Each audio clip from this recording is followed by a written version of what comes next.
ഇപ്പം മമ്മൂക്കയുടെ കൂടെ അഭിനയിച്ചെന്ന് ശ്രുതി പറഞ്ഞു ദിവ്യ. അത്രയും എക്സൈറ്റഡ് ആയിട്ട് മലയാളികൾ പറയുന്ന ഒരു പേര് വേറെ ഇല്ല അല്ലെ മമ്മൂക്ക. ശരിക്കും ഇപ്പോഴും ഞാൻ ഇന്നലെ MD സാറിന്റെ മകളെ ഇങ്ങനെ ഇന്റർവ്യൂ ചെയ്യുമ്പോൾ പറയായിരുന്നു, നമുക്കിങ്ങനെ ഇപ്പോഴും ഒരു പേടിയോടുള്ള സ്നേഹമാണ് മമ്മൂക്കയുടെ. എങ്ങനെയായിരുന്നു രണ്ടുപേരും എക്സ്പീരിയൻസ്? എങ്ങനെയായിരുന്നു? എന്റെ 4ാമത്തെ സിനിമയാണ് മമ്മൂക്കയുടെ കൂടെ. ഞാൻ ആദ്യം ചെയ്യുന്ന കസബയാണ്. ഒരൊറ്റ സീനേ ഉള്ളൂ മമ്മൂക്കയുടെ കൂടെ. കസബയില് മമ്മൂക്കയ്ക്ക് ഇപ്പോഴും അത് ഓർമ്മയുണ്ടെന്നുള്ള അദ്ദേഹത്തിന്റെ ആ ഒരു ഓർമ്മയും ആ നമ്മളോടുള്ള അദ്ദേഹത്തിന് അതിന്റെ അടുത്ത് പറയേണ്ട ഒരു ആവശ്യമില്ല. സെറ്റിൽ കണ്ടപ്പോ തന്നെ നിങ്ങളുടെ ആ സീൻ ഉണ്ടല്ലോ എന്നൊക്കെ പറഞ്ഞ് അങ്ങനെ പറയുമ്പോൾ നമുക്ക് അദ്ദേഹത്തിനോട് നമുക്ക് പൊതുവേ സ്നേഹവും ഇഷ്ടമുണ്ട്, ഒന്നുകൂടെ കൂടും. ഞാൻ പുഴു ചെയ്തിട്ടുണ്ട് അദ്ദേഹത്തിന്റെ അനിയത്തിയായിട്ട്. പിന്നെ ഏതായിരുന്നു പുള്ളിക്കാരൻ സ്റ്റാറ. അതില് കോമ്പിനേഷൻ ഇല്ലെങ്കിലും മമ്മൂക്കയുടെ ചെറുപ്പത്തിലെ അമ്മയായിട്ട് പെങ്ങളായിരുന്നു അമ്മയായിരുന്നു. ചെറുപ്പമില്ല ഇപ്പൊ ഇങ്ങനത്തെ ക്യാരക്ടർ.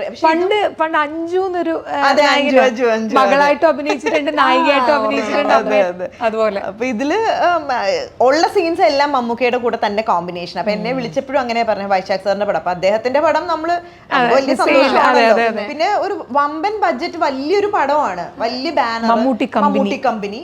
ഡെഫിനറ്റ്ലി നമുക്ക് ഇത് ഈ പുഴു കഴിഞ്ഞിട്ട് പിന്നെ അങ്ങനെ ഒരു വേഫ്ര ഫിലിംസിന്റെ ആയിരുന്നു പുഴു. അപ്പൊ ഇത് മമ്മൂട്ടി കമ്പനി, നമുക്ക് ഭയങ്കര സന്തോഷം അത് ചെയ്യാനായിട്ട്.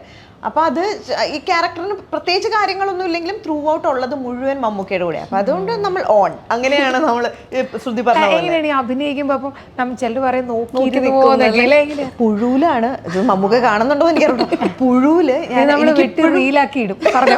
ഒത്തിരി സിനിമകളിൽ ഈ പറഞ്ഞ സിനിമകളിലൊക്കെ നമ്മൾ അഭിനയിച്ചിട്ടുണ്ടെങ്കിലും ഇതെനിക്ക് പെട്ടെന്ന് ഓർമ്മ വന്ന പുഴുവിൽ അദ്ദേഹം ഒരു ലിനന്റെ ഒരു ഷർട്ടും പാന്റും ഇട്ടിട്ട് ഒരു സീൻ ഉണ്ട്. അപ്പൊ അന്ന് ആദ്യമായിട്ട് ഞാൻ സെറ്റില് പുഴുവിന്റെ സെറ്റില് ചെന്ന് നിന്ന സമയമാണ്. അപ്പൊ കഥയൊക്കെ കേട്ടു, എന്റെ സീനൊക്കെ വായിച്ചിട്ട് ഇങ്ങനെ ഇരിക്കുക. അപ്പൊ സാറ് വരുന്നു, മമ്മൂക്ക വരുമ്പോ എല്ലാരും ഒന്ന് അലേർട്ട് ആവും. അപ്പൊ ഓടി വന്നിട്ട് സാറ് വരുന്നു എന്ന് അസോസിയേറ്റ് അസിസ്റ്റൻസ് ആരൊക്കെയോ പറഞ്ഞു. അപ്പൊ നമ്മൾ അലേർട്ടായിട്ട് ഇരുന്നു. അപ്പൊ അദ്ദേഹം വന്നു, ഒരു ലിനൻ ഷർട്ടും പാന്റും. ശരിക്കും ലിറ്ററലി എന്തൊരു ഹാൻസം ആണെന്നറിയോ അദ്ദേഹം, എന്തൊരു ഹാൻസമാ. അത് ആ ഡ്രസ്സ് അദ്ദേഹം ക്യാരി ചെയ്തത് കൊണ്ടാണ് അതിന് ആ ഡ്രസ്സിന് പോലും അത്രയും ഭംഗി തോന്നിയെന്ന് എനിക്ക് തോന്നി. ഭയങ്കര സുന്ദരനാണ്, ഭയങ്കര സുന്ദരനുമാണ്, ഭയങ്കര ജെന്റിൽമാനുമാണ്, ഭയങ്കര നന്നായിട്ട് ഇടപഴകാൻ പറ്റുന്നൊരു